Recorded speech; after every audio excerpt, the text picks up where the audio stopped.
Mari kita berdoa. Bapa di surga, sungguh kami berterima kasih kalau setiap kali menjadi milik kamilah kesempatan untuk pagi hari kami mengawali hari kami dengan pujian dan penyembahan. Dan saat ini teduhkan hati kami Tuhan, untuk kami juga mau mendengar firman-Mu. Kami mau merenungkannya Tuhan, kami mau belajar dari firman-Mu Tuhan. Kami mau mengerti akan isi hati-Mu. Kami rindu Tuhan, rencana-rencana-Mu jadi atas hidup kami. Mari Engkau sendiri yang berbicara kepada kami Roh Kudus, mengajar kami, melatih kami, memberikan kepada kami pengertian. Dan kami percaya Bapa bahwa sesungguhnya hari-hari ini adalah hari yang ajaib buat kami. Ketika kami boleh memperoleh kesempatan untuk kami senantiasa bersekutu dengan Engkau. Terima kasih Tuhan, biar pewahyuan yang baru turun atas setiap kami. Di dalam nama Tuhan Yesus kami berdoa. Amin. Shalom, selamat pagi saudara-saudara yang ada di tempat ini maupun yang ngikutin streaming. Beberapa waktu ya hari Selasa yang lalu kita belajar dari Ibu Hana ya tentang apakah Tuhan mengontrol segalanya. Dan kita sudah tahu jawabannya tidak. Kemarin Lucky juga sempat menyinggung ini bahwa sebenarnya Tuhan itu tidak mengontrol segalanya tetapi Dia berdaulat. Allah yang berdaulat. Apa artinya? Jadi Allah yang memiliki kekuasaan yang tertinggi. Jadi sekarang yang menjadi persoalannya bahwa bagaimana hidup kita supaya memang dikatakan Tuhan tidak mengontrol segalanya karena kita punya kemampuan untuk mengontrol. Kita diberikan free will, kehendak bebas untuk memilih. Nah sekarang bagaimana kita bisa mendapatkan yang terbaik? Saya percaya tidak ada satupun di sini yang pengen mimpi buruk untuk masa depan. Semua selalu kepengen yang terbaik. Nah bagaimana kita bisa mendapatkan itu? Mari kita akan baca dari Yeremia 29 ayat 11. Ini ayat yang sangat terkenal. Nah, dikatakan demikian. Sebab aku yaitu Tuhan bilang aku ini mengetahui rancangan-rancangan apa yang ada padaku mengenai kamu. Demikianlah firman Tuhan, yaitu rancangan damai sejahtera dan bukan rancangan kecelakaan untuk memberikan kepadamu hari depan yang penuh harapan. Ini mimpinya Tuhan atas hidup kita. Dia bilang aku tahu rancanganku tentang kamu dan aku ini merancangkan kamu karena Dia menciptakan kita, memberikan damai sejahtera dan sama sekali Tuhan tidak pernah mengingini kita mengalami kecelakaan. Tuhan punya rencana yang memberikan hari depan yang penuh dengan harapan. Ini mimpinya Tuhan atas hidup kita. Nah kita tahu dan apakah kemudian secara otomatis kita akan mengalami masa depan yang begitu? Ternyata tidak. Sekali lagi seperti yang sudah disampaikan bahwa pilihan hidup kita, kontrol hidup kita itu dari diri kita sendiri. Kita bukan diciptakan seperti robot yang ya kemana aja tergantung yang pegang remote-nya. Tapi kita adalah pribadi yang punya kehendak. Yang bisa menetapkan tentang kehidupan kita sendiri. Saya membayangkan seorang arsitek. Arsitek itu mendesain rumah misalnya. Mendesain rumah. Dia atau bangunan-bangunan lah. Tapi itu di tangan arsitek, dia mendesain, dia punya mimpi, mungkin dengan ownernya berbicara, saya pengen yang seperti ini diterjemahkan dan arsitek itu menerjemahkan lewat gambar. Oke, setuju. Setelah itu ada hitungannya untuk membuat bangunan itu jadi seperti yang arsitek itu mau. Yaitu dikasih ke insinyur sipil, nah hitunglah semua. Karena kalau insinyur sipil sudah tidak desain lagi model, tapi hanya kekuatan-kekuatannya dibikin. Selesai dihitung, terus ada pemborongnya. Ya memang kalau sekarang kenyataannya bisa merangkap-rangkap. Tapi itu kan jalurnya begitu pemborongnya. Ketika dia bangun, pemborongnya ini bangun. Melihat ternyata mungkin tanahnya nggak seperti yang tergambar. Situasinya mungkin yang punyanya ngelihat, oh kok aku setelah digambar nggak suka. Bisa nggak? Ternyata ketika arsiteknya datang, loh Aku maunya nggak begini. Kenapa dibikin begini? Bisa nggak? Bisa. Karena ya kontraktornya, pemborongnya, pembuatnya, insinyur sipilnya dia bisa rubah kalau dia mau. Itu kan kehendaknya dia. Sehingga ketika jadi itu bangunan nggak persis seperti arsitek yang mau. Mungkin ya dulu di rumah saya itu seneng kan, saya ada arsiteknya gitu kan, bagus kalau arsitek gambar ya. Terus dia itu bikin tembok warnanya apa. Nah dia nggak datang-datang, jadi suami saya udah pakai ini aja. Cuma beda tipis loh sebetulnya. Arsiteknya datang, saya nggak pengen warna ini, warna gitu. Lah beda tipis. Nah saya orang sipil, arsitek pengennya ideal kan. Saya orang sipil, udahlah diemin aja lah. Masa kita suruh ganti warnanya gitu. Tapi bagi orang arsiteknya nggak puas. Tapi bagi saya orang sipil simple. Oh sudah dicat udah jadi deh, masa diganti. Hanya les aja beda sedikit, beda tipis. Gitu. Kita nggak mau. Jadi nggak yang di mimpinya arsitek. Kalau jadi pun cuma separuh. Maksudnya tidak utuh. Karena ada pelaksana, ada pemilik, ada saya di situ yang membuat berbeda. Hidup kita juga seperti itu. Tuhan arsiteknya, tapi kita sendiri punya keinginan bisa melenceng dari yang Tuhan mau. Dan itulah yang dikatakan bahwa kita belajar apakah Tuhan mengontrol segalanya? Tidak. Nah tetapi kita tahu pasti bahwa Tuhan punya rancangan yang sangat akurat, hebat, baik buat hidup kita. Semua pasti kepingin hidup seperti yang Tuhan rancangkan. Nah, jadi bagaimana kita mengerti bahwa Tuhan punya rancangan, kita bisa hidup. Pastinya semua yang dirancangkan Tuhan harus itu yang kita kerjakan. Tapi sekali lagi keputusan setiap hari, setiap saat itu di tangan kita. Nah, sekarang bagaimana? Ada beberapa hal yang saya renungkan lewat renungan saya. Tapi saya akan mau ngambil contoh dulu ya. Yeremia, kebetulan ini pembacaan Alkitab kita di kelompok yang suka baca Alkitab sama-sama. Yeremia 42 ayat 1 sampai 16. Panjang sih sebenarnya, tapi saya potong aja. Ini dulu ya.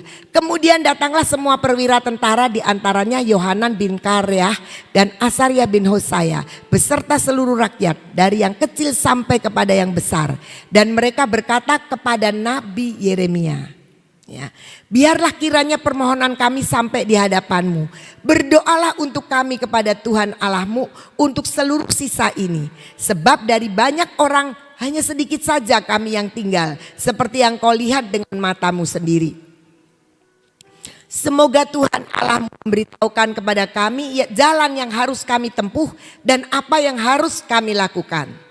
Jawab Nabi Yeremia kepada mereka, permohonanmu sudah kudengar. Lihat, aku akan berdoa kepada Tuhan Allahmu seperti yang kamu minta itu. Dan segala firman yang diberi Tuhan sebagai jawab akan kuberitahukan kepadamu. Sepatah kata pun tidak akan kudiamkan kepadamu. Berkatalah mereka kepada Yeremia, biarlah Tuhan menjadi saksi yang benar dan yang dapat dipercaya terhadap kami. Jika kami tidak berbuat menurut segala firman yang disuruh Tuhan Allahmu, kau sampaikan kepada kami. Maupun baik ataupun buruk, kami akan mendengarkan suara Tuhan Allah kita yang kepadanya kami mengutus engkau supaya keadaan kami baik oleh karena kami mendengarkan suara Tuhan Allah kita. Stop sampai sini dulu. Ini dikatakan demikian kan. Ini bangsa Israel itu sudah tinggal sedikit, sebagian sudah ditawan ya. Nah dia kemudian mereka itu datang kepada Yeremia dan bilang gini sama Yeremia, coba tolong kamu doa sama Tuhan. Ini sebenarnya kita ini sudah tinggal sedikit yang ada di sini di Yerusalem. Enaknya gimana? Hidup kita ini gimana? Kamu minta ya doa sama Tuhan. Nanti kasih tahu ke kami. Gitu. Dan dikatakan bahwa biar Tuhan menjadi saksi yang benar yang dapat dipercaya terhadap kami. Ngomongnya begitu. Baik ataupun buruk, kami akan mendengarkan suara Tuhan. Dan kami ngutus kamu untuk berdoa. Lanjut ayat 7. Sesudah 10 hari datanglah firman Tuhan kepada Yeremia. Tuhan jawab nih, sudah doa terus sesuai permintaan. Mereka datang loh, bukan inisiatif Yeremia, tapi mereka datang. Lalu Yeremia memanggil Yohanan bin Kareah dan semua perwira tentara yang ada bersama-sama dengan dia. Dan seluruh rakyat dari yang kecil sampai kepada yang besar. Berkatalah ia kepada mereka, beginilah firman Tuhan Allah Israel yang kepadanya kamu telah mengutus aku untuk menyampaikan permohonanmu kepadanya. Jika kamu tinggal tetap di negeri ini, maka aku Tuhan akan membangun dan tidak akan meruntuhkan kamu. Akan membuat kamu tumbuh dan tidak akan mencabut kamu. Sebab aku menyesal telah mendatangkan malapetaka kepadamu. Janganlah takut kepada Raja Babel yang kamu takuti itu. Janganlah takut kepadanya, demikianlah firman Tuhan. Sebab aku menyertai kamu untuk menyelamatkan kamu dan untuk melepaskan kamu dari tangannya. Janji Tuhan ya, jangan kamu takut sama Raja Babel, kamu jangan takut. Sebab Tuhan itu akan menyertai kamu, menyelamatkan kamu dan melepaskan kamu dari tangannya. Luar biasa janjinya. Aku akan membuat kamu mendapat belas kasihan sehingga ia merasa belas kasihan kepadamu dan membiarkan kamu tinggal di tanahmu. Tetap aja diam-diam di sini. Ya, selanjutnya. Tetapi jika kamu tidak mau mendengarkan suara Tuhan Allahmu dengan mengatakan kami tidak mau tinggal di negeri ini. Sebab pikirmu tidak kami mau pergi ke negeri Mesir di mana kami tidak akan mengalami pertempuran. Tidak akan mendengar bunyi sangkakala dan tidak akan menderita kelaparan, di sanalah kami akan tinggal. Maka dengarkanlah sekarang firman Allah, hai sisa Yehuda, tinggal sisa-sisa aja ini. Beginilah firman Tuhan semesta alam Allah Israel. Jika kamu sungguh-sungguh berniat hendak pergi ke Mesir dan memang kamu pergi dan tinggal sebagai orang asing di sana, maka pedang yang kamu takuti itu akan menimpa kamu di negeri Mesir. Dan kelaparan yang kamu gentarkan itu tidak putus-putusnya mengejar kamu di Mesir sampai kamu mati di sana. Jadi rupanya ini orang-orang datang ke Yeremia, dia minta petunjuk Tuhan, doakan kita ini yang tinggal sedikit ini bagaimana. Tetapi mereka itu sudah punya rencana, punya keinginan. Aduh, kalau nanti Raja Babel datang kita ditawan. Kalau Babelnya nggak datang ke sini, orang Kasdimnya datang. Kita akan celaka. Lebih baik kita pergi. Kemana ya daerah yang paling enak? Oh, ke Mesir. Di sana aman. Jadi tersembunyi di dalam diri bangsa Israel itu udah keinginan untuk pergi ke Mesir. Tapi firman Tuhan itu melengkapi dan menjawab keinginannya. Jangan ke Mesir. Kalau kamu tetap maksa ke Mesir, maka nanti semua yang kamu takutkan itu terjadi di Mesir. Bahkan kamu akan mati di sana. Jadi ini orang-orang ini dengar pesannya Tuhan. Pesannya Tuhan, firmannya Tuhan itu jelas sekali bahwa dia akan menyelamatkan bangsa Israel, orang Yehuda, tapi di Yerusalem. Nah, apa yang terjadi kemudian kita lihat Yeremia 43 ayat 1 sampai 3, kemudian lompat ayat 7. Ketika Yeremia selesai mengatakan kepada seluruh rakyat segala firman Tuhan Allah mereka yang disuruh Tuhan Allah mereka disampaikannya kepada mereka, yaitu segala firman yang tersebut di atas. Tadi itu sebenarnya masih panjang. Kecelakaan yang Tuhan katakan kalau tinggal di Mesir. Maka berkatalah Asaria bin Hosaya dan Yohanan bin Kareah serta semua orang congkak itu kepada Yeremia, engkau berkata bohong. Tuhan Allah kita tidak mengutus engkau untuk berkata, janganlah pergi ke Mesir untuk tinggal sebagai orang asing di sana. Tetapi baru Bineria menghasut engkau terhadap kami dengan maksud untuk menyerahkan kami ke dalam tangan orang-orang Kasdim, supaya mereka membunuh kami dan mengangkut kami ke dalam pembuangan ke Babel. Ayat 7. Lalu mereka pergi ke tanah Mesir sebab mereka tidak mau mendengarkan suara Tuhan. Maka sampailah mereka di Tahpanhes. Yang datang ke Yeremia mereka sendiri. Yang pengen tahu rencana Tuhan mereka sendiri. Dan Tuhan tetap dengan rencananya. Aku tahu rancangan-rancangan apa yang ada padaku mengenai kamu. Yaitu rancangan damai sejahtera dan bukan kecelakaan. Untuk membawa kamu kepada kehidupan masa depan yang penuh dengan harapan. Itu Tuhan tidak akan lupa dengan janjinya. Masalahnya adalah Kita sering punya keinginan sama seperti bangsa Israel. Tapi ketika sudah dengar firman Tuhan, di dalam hati kita tuh udah punya rancangan sendiri. Dan kita gak mau ngikutin itu. Kamu bohong lah, gak bener itu firman Tuhannya. Pasti gak begitu. Nah, jadi yang memastikan kita sendiri. Seringkali seperti itu yang terjadi. Dan akhirnya apa? Kalau kita lihat cerita selanjutnya, ya mereka akhirnya mati di sana. Hanya sedikit sekali yang terselamatkan. Nah, bagaimana sekarang kita, hidup kita adalah sebuah pilihan. Kita menetapkan karena kontrol ada di dalam diri kita. Kita harus bisa milih yang terbaik. Kita harus mengerti, mengontrol hidup kita supaya kita dapat yang terbaik dari Tuhan.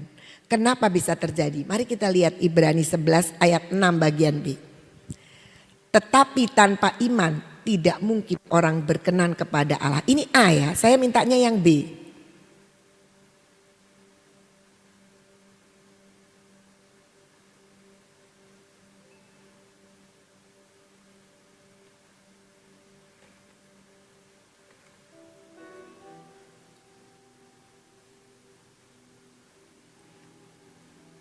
Tetapi tanpa iman. Sebab barang siapa berpaling kepada Allah. Bangsa Israel kan berpaling kepada Allah. Nanya nih. Ia harus percaya bahwa Allah ada. Dan bahwa Allah memberi upah kepada orang yang sungguh-sungguh mencari dia. Jadi dikatakan kalau orang yang sudah datang kepada Allah. Dia harus percaya bahwa Allah itu ada. Dan Allah itu akan memberi upah kepada yang sungguh-sungguh mencari dia. Artinya apa? Ketika kita datang kepada Tuhan, modal pertama kita percaya dulu. Kalau nggak percaya percuma. Kalau nggak percaya pasti nanti kita akan nawar dan kita nggak akan taat. Karena apa? Ketika Tuhan berfirman, belum tentu hati kita sama seperti yang Tuhan mau. Mungkin Tuhan akan berbicara lain. Dan kita datang tanpa konsep. Kita harus datang karena percaya Allah itu ada dan mengatur hidup kita. Jadi yang pertama itu ketika kita berpaling kepada Tuhan, kita percaya Tuhan itu pasti menjawab. Tuhan harus pasti menyatakan diri. Itu modal pertama. Yang kedua, dikatakan di sini dan Allah memberi upah kepada orang yang sungguh mencari dia. Artinya apa? Kalau kita mencari Tuhan, percayalah Tuhan ada dan kehadiran Tuhan harus berdampak dalam hidup kita. Karena Tuhan kasih upah, pasti ada dampaknya, upahnya itu. Bentuk firman, perlindungan, penjagaan, berkat-berkat dan sebagainya. Jadi bagaimana kita bisa mendapatkan yang terbaik ketika kita cari Tuhan, kemudian kita harus percaya Tuhan itu mendengar. Tuhan itu berotoritas atas kita. Tuhan itu ada, Tuhan itu nyata, itu mesti percaya dulu. Kemudian Tuhan itu nanti akan memberikan dampak dari pencarian kita kepada Tuhan. Keintiman, membangun keintiman dengan Tuhan enggak cuma satu arah, pasti dua arah. Allah sendiri akan menyatakan diri, memberikan lebih banyak dari yang sebenarnya kita rindukan. Beberapa waktu nanti ibu saya akan berulang tahun. Saya ini suruh bikin video klip terus suruh ngomong. Saya tuh ngomong apa ya, sedikit-sedikit aja gitu. Terus kemudian saya merenungkan. Sebenarnya apa yang saya perlu nyatakan ke ibu saya. Ternyata saya mau katakan ibu saya orang yang takut Tuhan. Dia berharap sama Tuhan. Dia orang yang sangat punya banyak mimpi. Seorang yang visioner. Ya. Dan saya melihat ketika semua dibawa ke Tuhan. Ibu saya di masa tuanya mendapat lebih dari yang dimimpikan. Menurut saya. Saya melihat ibu saya mimpi, ya mimpinya sejauh mimpi orang kuno tuh ya. Ya mimpi begini, tapi dia mendapatkan lebih dari yang dia mimpikan. Kenapa? Karena kita harus percaya Tuhan itu ada dan dia memberi upah. Dari pencarian kita, dari membangunnya kita dalam keintiman dengan Tuhan. Dia beri upah berdampak. Dan sekarang ini saya melihat mimpi-mimpinya ibu saya dikabulkan bahkan lebih dari mimpinya. Percayalah, ketika kita mau datang kepada Tuhan, gak usah takut. Oh Tuhan, aku tuh pengennya A, kenapa kamu kasihnya B? Percayalah, berarti B itu lebih baik dari A yang kita penginkan. Kita punya pikiran, mimpi itu sebenarnya sangat sederhana dibanding mimpinya Tuhan atas hidup kita. Jadi kita sendiri gak bisa menentukan yang terbaik buat kita. Tapi Tuhan, ya arsitek dalam hidup kita, Dia yang tahu yang terbaik. Saya pernah merubah, arsiteknya bilang begini, saya maunya begitu gitu ya. Ya saya tahu, berani ngubahnya cuma sedikit. Kenapa? Karena saya tahu dia mendesain pasti jauh lebih baik desainnya. Nah Tuhan kita juga begitu. Dia punya mimpi, punya desain atas hidup kita. Blueprint kita itu jauh lebih baik daripada yang kita sendiri pikirkan. Seorang ibu, dia punya 2 anak. Dia bergumul, anak yang pertama kuliah. Dia keluarga yang sederhana. Tapi dia bergumul untuk semua ibu, mimpinya anak itu kuliah. Dan berhasillah anak yang pertama kuliah. Dengan mendapat beasiswa tapi tidak full. Tidak full kuliah. Disusullah anak kedua mau kuliah. Suami istri ini udah sangat gemetar. Kayaknya gak mungkin 1 anak aja buat membayar tiap bulan kosnya segala itu sudah benar-benar gaspol gitu ibaratnya gitu ya. Ini anak kedua. Jadi dia bilang begini sama anaknya. Kamu berdoa ya. Kemungkinan besar kalau kamu lulus SMA, kamu istirahat dulu, tunggu Cici lulus.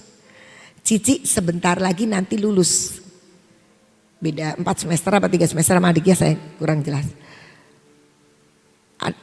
Anak adiknya ini diem aja, ya gimana, gak bisa apa-apa ya. Tapi kakaknya ini bilang gini, Mami jangan pernah bilang begitu.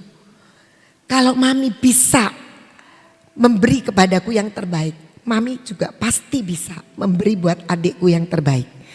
Tuhan tidak tidur, Tuhan masih hidup dan selalu ada buat kita.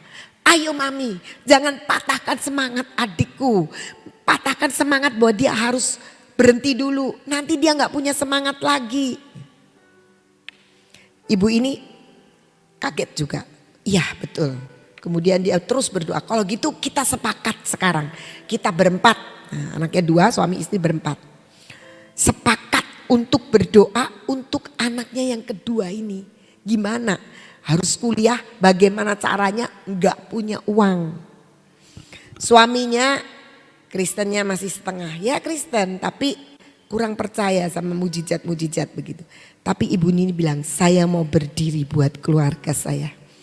Ketika anak saya yang besar bilang, Mami Tuhan itu masih ada. Saya akan terus berharap seperti engkau menolong yang pertama. Dengan kuasa yang sama dan tidak terbatas, engkau pasti nolong yang kecil. Dia terus berdoa. Dibukakan jalan. Anaknya ini dapat beasiswa 100%. Wah seneng kan ya? Belum selesai. Sudah seneng anaknya bakal dapat 100%. Ya. Sudah tanda tangan 100%. Harus bayar kakaknya yang kuliah. Kan harus bayar karena dia tidak beasiswa 100%. Dia gak punya uang. Tapi dia bilang gini, Tuhan aku sudah datang kepadamu. Aku menetapkan diriku untuk tetap percaya kepadamu. Setiap hari ibu ini mengucap syukur.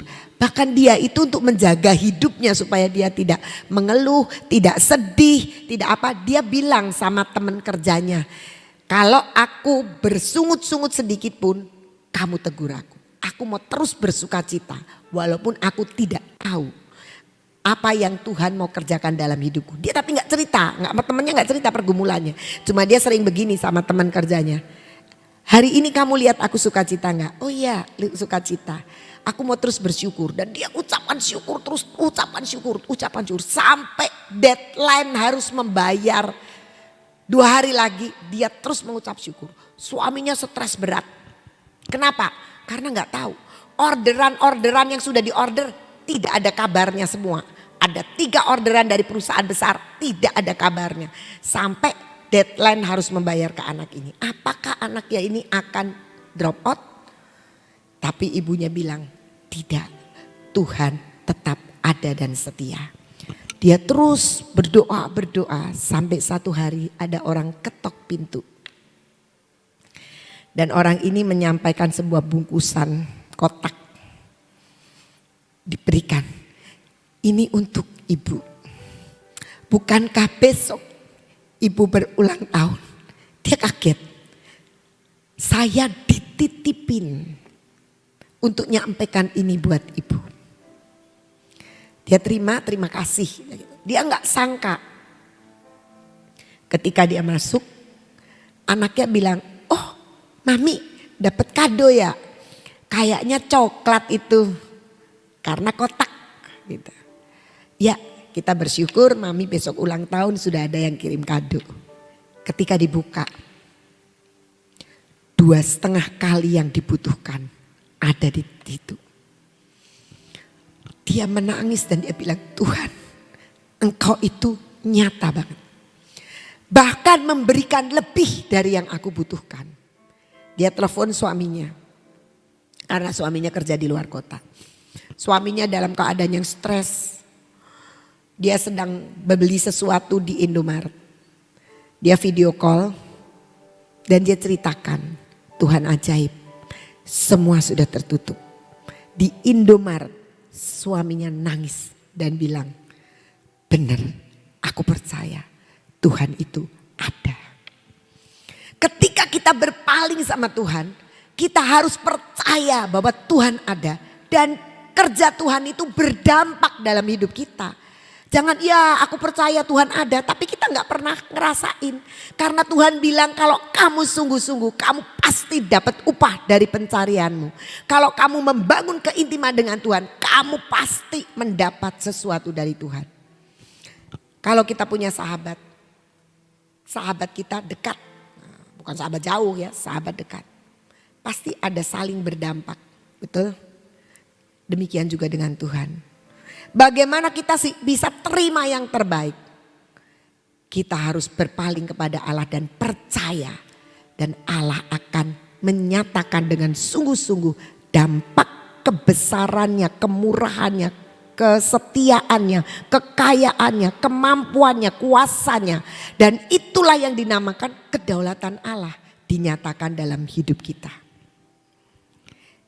Bagaimana kita bisa mendapat yang terbaik? Markus 8 ayat 34.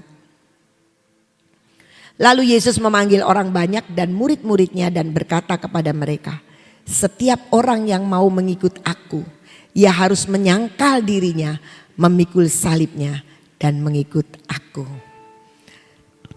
Sering sekali keinginan kita gak sama keinginan Tuhan. Kita pengennya Tuhan begini aja kan sudah mestinya kamu tuh gampang toh ngerjainnya. Tuhan aku tuh pengennya ya, orang sih pengennya yang nyaman-nyaman aja. Tetapi Tuhan bilang kalau kamu mau ngikut aku, kamu harus sangkali dirimu. Kamu harus padamkan keinginan dagingmu. Kamu harus selaraskan keinginanmu dengan keinginan Tuhan.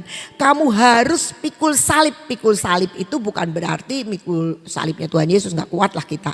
Tapi artinya kedagingan kita itu harus dipatahkan. Tuhan Yesus disalib, dia bisa gak turun dari salib? Bisa. Tapi kenapa dia gak lakukan? Karena dia tahu dia punya tujuan yang lebih besar. Yaitu menyelamatkan kita. Itulah kasih. Dari kita juga begitu. Dan kita ngikutin Tuhan. Saya jadi teringat. Dulu sudah lama. Saya itu tiroidnya membesar. Saya selalu berdoa sama Tuhan, Tuhan engkau kan bisa jamah saya, engkau kan bisa karena saya itu paling takut pergi ke dokter ya, untuk maksudnya operasi-operasi. Nah jadi saya kan, engkau kan bisa, saya berdoa, bukannya tambah kempes tambah gede, mungkin karena pikiran ya, saya nggak tahu, tegang. Jadi kalau saya pulang ke Jakarta, nanti ketemu mami saya bilang gini, kamu tambah gede loh, periksain nanti. Saya ketemu adik ipar saya, Ci, kamu tambah gede loh. Semua bilang tambah gede. Itu sangat mengganggu saya. Di sini pun di persekutuan ada hamba Tuhan tiba-tiba datang selesai khotbah datang ke saya mendoakan saya langsung pegang ininya saya karena memang membesar. Saya rindu, kepengin, cespleng didoain, kempes gitu kan. Saya kemudian berdoa dengan Ibu Nani. Firmannya bilang begini, kamu pergi ke Singapura, turuti kata dokter. Kamu pergi ke Singapura, turuti kata dokter. Karena Tuhan akan pakai dokter itu menjawab seperti yang Tuhan mau. Saya pergi ke dokter, singkat cerita dokter pertama bilang operasi.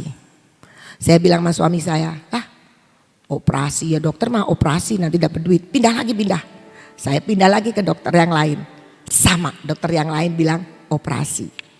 Saya bertemu dengan beberapa yang kasusnya mirip tapi berbeda pasti. Ada yang tidak usah operasi tapi saya operasi. Saya pindah lagi ke 3 dokter. Sampai dibilang gini, mau sampai kapan In, kata suami saya. Nunggu sampai sesuai dengan cocoknya telinga mengatakan tidak. Saya cari dokter supaya ada dokter yang bilang tidak. Kenapa? Keinginan di dalam sudah mengatakan bahwa aku gak mau dioperasi. Tetapi Tuhan mengatakan kalau kamu sudah berdoa dan minta Tuhan dan Tuhan bilang nanti dokter yang akan dipakai untuk menjawab, yang ngikuti walaupun daging itu tidak mau. Akhirnya saya sempat telepon Pak Yusak sama doa dari Singapura tuh saking tegangnya karena saya tidak mau. Tapi sekali lagi kalau kita ikut Tuhan, kita harus mematikan kehendak daging. Akhirnya saya dioperasi. Walaupun cari second opinion, third opinion, nah terus cari. Tapi saya mulai belajar di situ. Bahwa ternyata ikut Tuhan semuanya jadi indah. Jadi kalau kita ikut Tuhan, Tuhan bilang kamu ikut aku. Kamu harus bisa menyangkal diri. Kenapa? Kok Tuhan kejam kita nyangkal diri? Karena Tuhan tahu keinginan kita itu pasti tidak sama dengan keinginan Tuhan. Kalau mirip, terlalu kecil keinginan kita. Keinginan Tuhan atas hidup kita jauh lebih besar. Dan lebih banyak bertolak.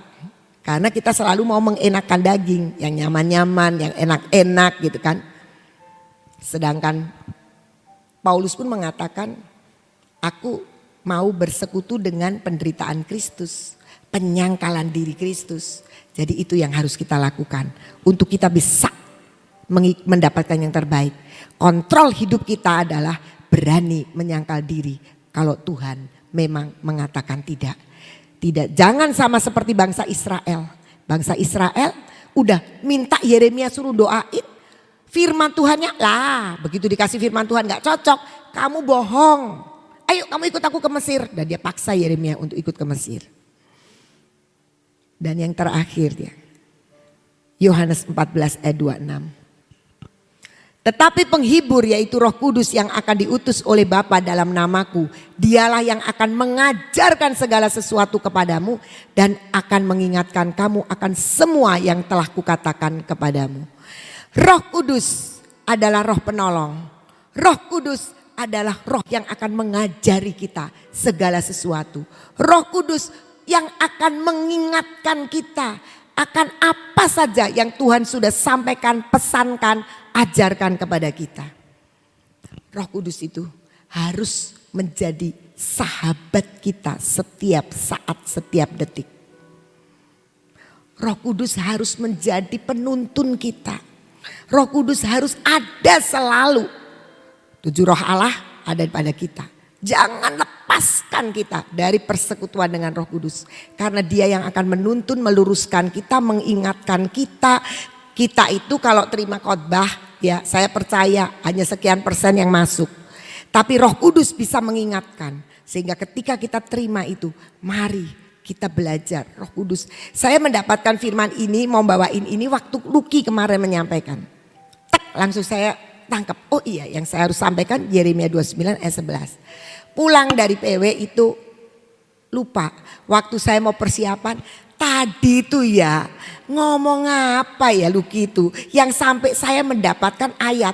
Tapi ayatnya pun lupa. Saya itu tadi cuma mikir, ya saya tahu saya besok harus nyampaikan ini. Tapi apa yang mau disampaikannya? Saya pulang ke rumah karena kan banyak kegiatan sepanjang hari. Saya berdoa. Berdoa, saya setel lagi rekaman praise and worship kemarin waktu Lucky menyampaikan. Dan saya bersekutu dengan Roh Kudus. Roh Kudus, kalau itu benar yang harus disampaikan, Engkau mengingatkan aku. Lucky baru nyampaikan sebentar, langsung Roh Kudus mengingatkan. Ini loh ayatnya, Yeremia 29 ayat 11. Itu tadinya blank. Blank karena kan pulang dari PW kan kegiatannya banyak. Ngerjain ini. Jadi saya lupa. Waktu saya persiapan, itu tadi apa ya yang Tuhan ngomong, ingat gitu. Tapi Roh Kudus adalah roh yang akan menolong kita. Yang siap sedia setiap saat untuk mengingatkan, mengajar, memberitahukan, menolong, menghibur apa saja kebutuhan kita. Roh Kudus siap bersama dengan kita. Karena dia dikirim untuk membuat kita hidup, bisa memilih yang terbaik, bisa mengalami kemenangan. Dan mari kita terus belajar. Roh Kudus biar penuh terus di dalam kita.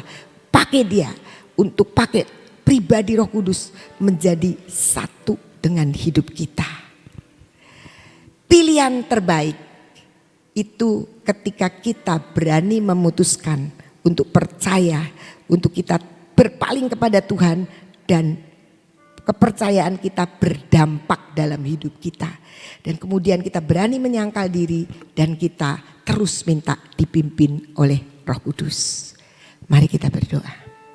Bapa, kami bersyukur karena Engkau boleh mengajarkan kami pagi ini, mengingatkan kami, memberikan kepada kami pengertian, pewahyuan bahwa kontrol ada pada kami, tetapi kedaulatan ada padamu Tuhan. Engkau berkuasa atas segala-galanya. Engkau siap untuk selalu menyatakan mimpi dan rencanamu dalam hidup kami. Dan Engkau tidak pernah merencanakan yang jahat. Engkau tidak pernah memberikan kepada kami setengah-setengah, tapi Engkau selalu mau memberikan yang terbaik buat kami. Bapak, ketika kami boleh sudah merenungkan ini semua, biarlah kami boleh terus Tuhan mengerti, menghidupi bahwa pilihan-pilihan hidup kami, kontrol hidup kami atas hidup kami harus dilandaskan kepada iman percaya kami bahwa Engkau Allah yang berdampak atas hidup kami, yang memberikan upah kepada kami setiap kami yang mencari Engkau. Dan biarlah kami menanggalkan keinginan daging kami Tuhan, karena seringkali keinginan daging kami berlawanan dengan keinginan Roh-Mu. Mari Tuhan, Engkau sendiri yang mampukan kami untuk kami meletakkan kedagingan kami, meletakkan diri kami. Dan biarlah Engkau seutuhnya mengerjakannya di dalam kami.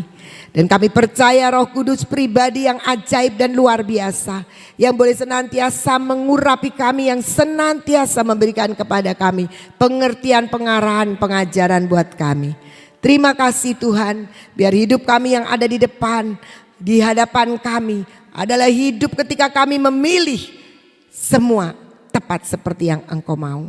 Karena rancangan-Mu bukanlah rancangan kecelakaan, tetapi rancangannya membawa damai sejahtera dan masa depan yang penuh dengan harapan.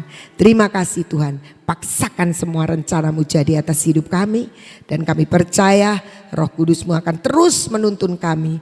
Perkataan manusia boleh berhenti, tapi perkataan-Mu tidak pernah berhenti untuk terus membawa kami ke tempat-tempat yang lebih tinggi. Terima kasih Bapa, kami mengucap syukur meteraikan semua firman-Mu ini di dalam hidup kami. Dan kami percaya keberadaan kami pun Engkau rindukan supaya kami berdampak. Baik keluarga kami maupun lingkungan tempat pekerjaan kami, persekutuan kami, gereja kami, dan bahkan bangsa kami Tuhan. Kami menjadi pribadi yang boleh mendatangkan keselamatan buat semua yang Kau percayakan pada kami. Kami berdoa buat Indonesia Tuhan. Kami percaya Indonesia adalah tanah yang makmur. Indonesia adalah negara yang di dalam perjanjian-Mu, terdiri dari pulau-pulau, bangsa-bangsa dan suku-suku bangsa, di mana Engkau sudah menaruh begitu banyak mimpi untuk bangsa ini. Jadilah seperti yang Engkau mau Tuhan. Biarlah Engkau memberkati seluruh pemimpin bangsa kami. Engkau memberkati rakyat Indonesia. Engkau menyingkirkan setiap penghalang-penghalang dan semua pihak-pihak yang mau menghancurkan bangsa ini. Tapi Engkau sendiri mau berdiri untuk bangsa ini Tuhan, dan mendatangkan berkat kemuliaan bagi bangsa ini. Kami percaya Indonesia akan menjadi berkat. dan menjadi lumbung pangan buat dunia. Indonesia akan menjadi bangsa yang besar, bangsa yang penuh dengan rakyat yang takut akan Tuhan. Dan kami percaya kalau belum waktunya Engkau tidak akan pernah mengizinkan apapun menyentuh bangsa ini Tuhan dan tanah ini. Terima kasih Bapa, kami mengucap syukur, kami memberkati Tuhan akan pemimpin-pemimpin bangsa kami. Kami memberkati mereka semua yang sedang memikirkan kemajuan untuk bangsa ini. Kami memberkati setiap kepala-kepala daerah. Biarlah Engkau sendiri juga Tuhan yang akan mengerjakan banyak perkara di daerah-daerah. Kami juga memberkati setiap persiapan pemilihan umum, pesta demokrasi pada tahun 2024. Biar tangan Tuhan sendiri itu yang akan mengerjakan semua hal di tengah-tengah bangsa kami. Semua kelompok-kelompok yang ingin menghancurkan bangsa ini tidak akan pernah dapat Engkau berikan pijakan atas bangsa ini Tuhan. Kami percaya Engkau Allah yang luar biasa dan Engkau akan memberi upah bagi setiap kami yang mencari Engkau dengan sungguh-sungguh. Terima kasih Bapa. Bapa, kami saat ini juga berdoa untuk persekutuan sore nanti Tuhan. Biar Engkau sendiri yang mengantar hamba-Mu Bapak Tony Daud untuk ada di tengah-tengah kami dengan pesan-pesan yang Engkau sudah persiapkan. Sehingga kami semua boleh terima apa yang dari Tuhan. Siapkan kami Tuhan, bukan untuk mendengar menurut keinginan kami, tapi kebenaran-Mu itulah boleh disingkapkan dan diwahyukan kepada setiap kami. Terima kasih Bapak, karena kami percaya ibadah kami akan menjadi ibadah yang sangat diberkati. Kami akan menjadi orang-orang yang diberkati untuk membawa kebenaran firman-Mu di dalam kehidupan kami setiap hari. Kami berdoa juga Tuhan, biarlah Engkau sendiri yang memberikan kepada kami kekuatan dan kemampuan untuk menjadi pelaku-pelaku firman. Untuk mengerjakan semua dengan keadaan tubuh yang sehat. Kami percaya Tuhan, hikmat-Mu yang terus mengikuti kami. Karena kami tahu ada 7 roh Allah yang terus menyertai kami. Terima kasih Bapa, kami mengucap syukur untuk semuanya ini. Setiap pekerjaan kami sepanjang hari ini Engkau yang menolong sehingga kami boleh menyelesaikan pada waktunya. Sehingga kalau kami berkumpul di tempat ini sore nanti Tuhan, kami tidak akan terlambat. Hati yang sudah dipersiapkan boleh menjadi hati yang penuh dengan kehausan dan kelaparan akan firman Tuhan. Terima kasih Bapa, kami mengucap syukur dan percaya hari yang sangat baik Engkau terus sediakan buat kami. Dan sepanjang hari ini kami mau menikmati yang terbaik dari Tuhan. Mari saudara-saudara kita bangkit berdiri dan kita terima pengurapan.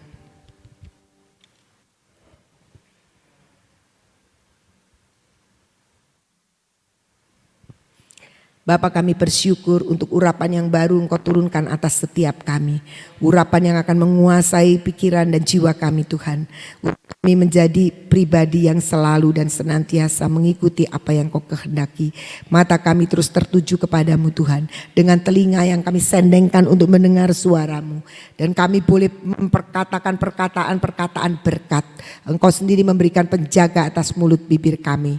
Dan kami percaya Tuhan, hati kami adalah hati yang penuh dengan sukacita. Hati yang penuh dengan kehidupan yang datangnya daripada Tuhan sendiri. Dan segala tegar tengkuk kebebalan, kedegilan, kebodohan, ketidakmengertian kami, Tuhan Engkau sendiri yang akan melepaskannya. Dan kami mau kebaskan semua Tuhan yang tidak membangun hidup kami. Karena kami tahu Tuhan ada banyak pengajaran-pengajaran, ada banyak berita-berita yang seringkali mencemari hidup kami, iman kami. Dan saat ini kami mau kebaskan semua itu di dalam nama Tuhan Yesus. Dan biarlah tangan kami menjadi tangan-tangan yang diurapi, tangan-tangan yang ajaib, tangan-tangan yang siap menerima berkat Tuhan, tangan-tangan yang mengerjakan setiap perintah Tuhan. Dan kami percaya dengan kaki kami pun kami akan melangkah di jalan-jalan yang Engkau sudah tetapkan. Terima kasih Bapa, Engkau sendiri Tuhan yang akan terus beracara atas hidup kami untuk mendatangkan kepujian dan kemuliaan bagi nama Tuhan.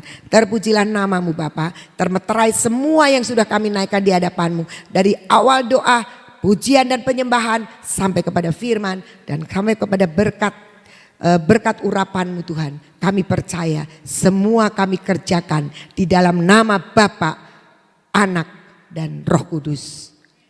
Kita katakan sama-sama, amin. Tuhan Yesus memberkati.